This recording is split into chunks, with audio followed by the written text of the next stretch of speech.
With کثیر من اہل الکتاب لو یردونکم من بعد ایمانکم کفارا حسدا من عند انفسہم من بعد ما تبین لهم الحق ود کثیر من اہل الکتاب، اہل کتاب والے چاہتے ہیں، یعنی بہت سے اہل کتاب یہ چاہتے ہیں، لو یردونکم کہ کس طرح تم کو یعنی ہم پرا دیں، من بعد ایمانکم تمہاری ایمان کے بعد، کفارن کافر، حسدن من عند انفسہم سبب سے اپنے دل کے اندر ان کا حسد کی وجہ سے، من بعد اس کے بعد، تبین لہم کہ ان کو واضح ہو جائے، حق تم اس کو کیا ہو جائے، واضح ہو جائے۔ اب اس کی بات کیا ہے، اس کی تفسیر سے تو ترجمہ بہت آسان ہوگا۔ پھر بہت سی یہودیوں کا ان کی یہ چاہت ہوتی ہیں اس طرح تم کو اے مسلمانوں آپ کو کافر بنا دے، ان کی چاہت یہ ہے کہ وہ کافر بنائے تمہیں، حالانکہ یہودیوں کے سامنے واضح دلائل آ چکے ہیں کہ مسلمان حق پر ہیں، لیکن پھر بھی اپنے آپ کو اے مسلمانوں آپ کو کافر بنانے کی ان کی چاہت یہ ہے۔ اس سے معلوم ہوا کہ کافروں کے ساتھ دوستی تم کرو گے کبھی راضی نہیں ہو سکتے، جب تک آپ کفر اختیار نہ کرے وہ کبھی راضی نہیں ہو سکتے۔ جس طرح شیطان، جب تک آپ نے شیطان کی اتباع نہیں کی ہوگی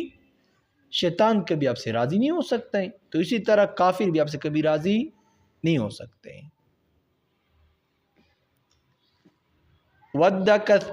ود کثیر من اہل الکتاب، بہت سے اہل کتاب یہ چاہتے ہیں، ود کے معنی چاہتے ہیں، کثیر بہت زیادہ، من اہل کتاب میں سے، لو یردونکم کہ کس طرح تم کو پیر دے، یردونکم وہ پیر دے، کم کے معنی تم کو، کس طرح تم کو پیر دے، من بعد اے مسلمانوں بعد، من بعد کے معنی بعد،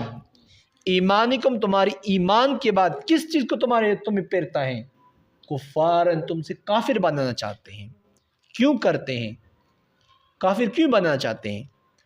حسدن من عند انفسہم اپنے دل کے اندر وہ حسد رکھتے ہیں،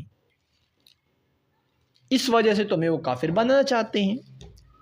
من بعد کے، ما تبین لہم ان کو واضح ہو چکا ہے، حق صحیح بات، پھر بھی وہ تمہیں کافر بنانا چاہتے ہیں۔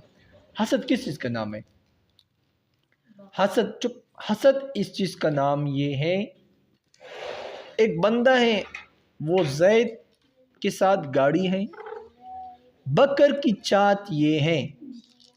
کہ یہ گاڑی زید کے ساتھ نہ ہو، چاہے مجھے ملے یا نہ ملے۔ یہ حسد کرنا یہ کفریہ طریقہ ہے، ان کو ہم بھی اختیار نہیں کرنا چاہیے۔ پھر دیکھیں، ود کثیر من اہل الکتاب، اہل کتاب بہت زیادہ چاہتے ہیں، لو یردونکم کہ کس طرح تمہیں پیر دیں، من بعد ایمانکم تمہاری ایمان کے بعد، کفارن کفر کی حالت میں، حسدن من عند انفسہم بسبب اپنے دل میں حسد رکھتے ہیں، من بعد اس کے بعد، ما تبینہ کہ واضح ہو چکا، لہم ان پر، حق صحیح بات۔